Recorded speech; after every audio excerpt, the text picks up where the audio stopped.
Hey bakers, John Cannell from Preppy Kitchen here. Today we'll be making these super cute Easter chick cupcakes.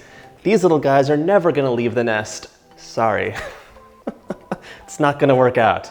All right, let's get started. We're gonna use 1 2/3 cups of all-purpose flour, 1 teaspoon of baking powder, and 1/4 teaspoon of baking soda, 1/4 teaspoon of salt, 1 whole cup of granulated sugar. You could cut back a little bit, do 2/3 if you want. Give it a nice, beautiful sift. And now let's give it a nice whisk. In this smaller bowl, I have 1/2 cup of sour cream, 1/2 cup of milk, 1 tablespoon of vanilla extract, 3/4 cup or 190 grams of unsalted butter. Let's whisk this up. 3 egg whites at room temperature. Just the whites, no yolks. Whisk it up. Add some lemon zest into here. Dump all that mixture out. And then we're going to whisk it up into cupcake papers, pop them into the oven, and then we're gonna get to our buttercream.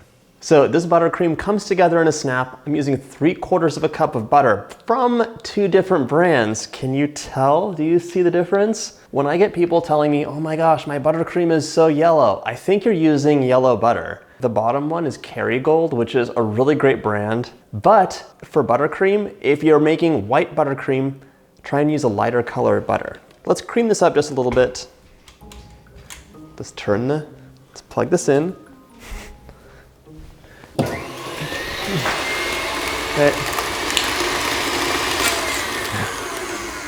Glad there wasn't any sugar in there. Okay. Well, this is gonna be a sweeter buttercream, but for that nest and the grass, you really want them to be nice and perky and stiff.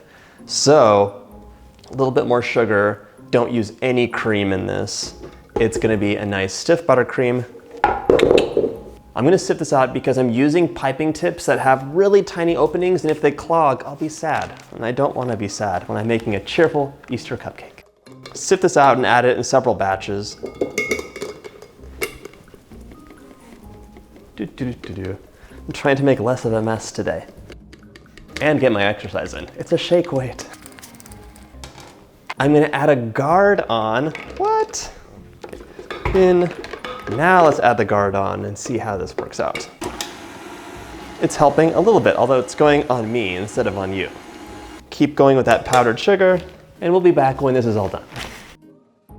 I'm adding in a generous pinch or 2 of salt and a little bit more sugar. Dumps whole bag in. The thing is, these cupcakes don't actually have that much frosting on them, so don't get in a panic here. Does everyone make a mess, or is it just me? You can let me know in the comments. I don't know if I'm just like a cloud of sugar dust come to life, or if it's a common thing. I feel like my mom wouldn't make a mess, but she also wouldn't judge me for making a mess. I mean, no. A little bit of vanilla for flavor, splash. Let's scrape the bowl down to see what's happening here. That's good, it's nice and stiff, which is what I want, but the texture is still smooth. Now, I'm gonna divide this into 2 batches. 1 batch is gonna be green. That's the batch that goes in this little bowl with my little rabbit spatula. It has Peter Rabbit on it. I'm adding a tablespoon of cocoa powder. I'm just gonna sift it so it doesn't have any big cocoa lumps in there. Let's see how that looks. It's all about color here. I'm sorry, I don't really care about the taste of the chocolate. I need that chocolate nest to look brown. That looks better. Add some vanilla just to thin it out a bit.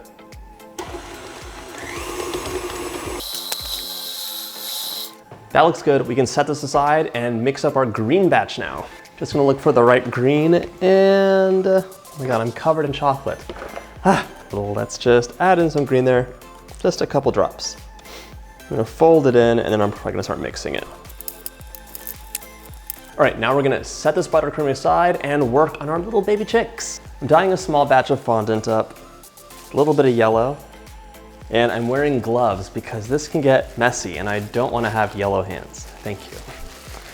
So just add your color in there and just keep folding it and stretching it. That's my best advice to color this up. There we go. Tweety bird yellow. That's what the chicks are gonna be. You can cover that in plastic and set it aside. You can make the chicks in advance, and in fact, you should really make the beak part in advance. So do that in the morning you're gonna start, or the night before, just cover it in plastic.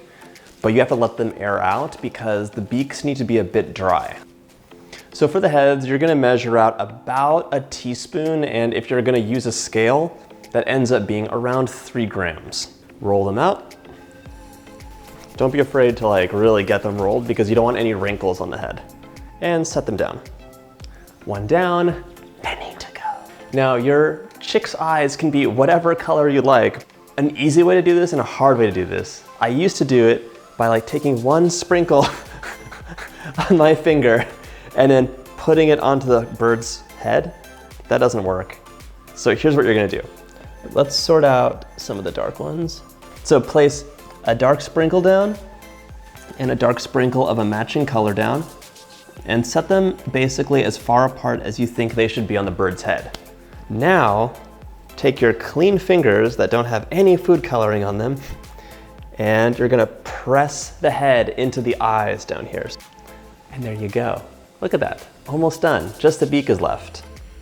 That's the easiest way to do it. Trust an expert. Look how cute that is. Oh. All right, now for the beak. So I colored and rolled out this fondant yesterday, and I just covered it in plastic after it was sitting out for an hour. It's dry on one side, wet on the other, and that's fine. I'm shocked that it's still so wet. I hoped it was gonna dry out a bit more. So really, you can make this part like a day or 2 ahead of time, and it's gonna be totally fine.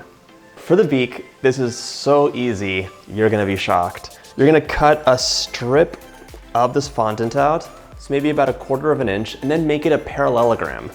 So maybe a 30-degree angle.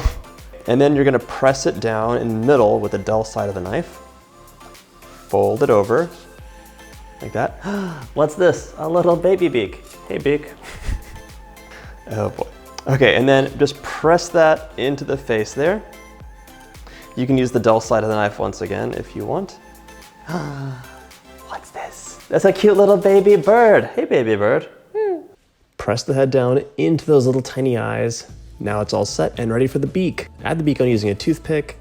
Press lightly and it'll adhere. Smooth a thin layer of buttercream on top, and now pipe that grass. I'm using a small grass tip, but you can use a large grass tip or 259 like I used for the nest itself. Piping that nest is so satisfying, by the way. Pop those heads on and you're done. You can also pipe the grass on with a large tip as well. It doesn't look as nice, but it's so much faster. Those were fun to make. I have been making an assembly line of these though, because I'm actually gonna be on Home and Family tomorrow. It's a show that's on the Hallmark Channel, and I'm making these. They requested them. So it's been like Easter chick factory in here. I will not be eating this. I'm taking it to Home and Family tomorrow. I hope you get to make this recipe, super delicious. But if you like this video, check out my bunny butt cupcakes. Very cute, also fondant. And if you like bunnies but hate fondant, check out my bunny ear cupcakes. They have little marshmallow ears. They're really easy to make and super delicious and cute. I'll see you soon. Bye-bye.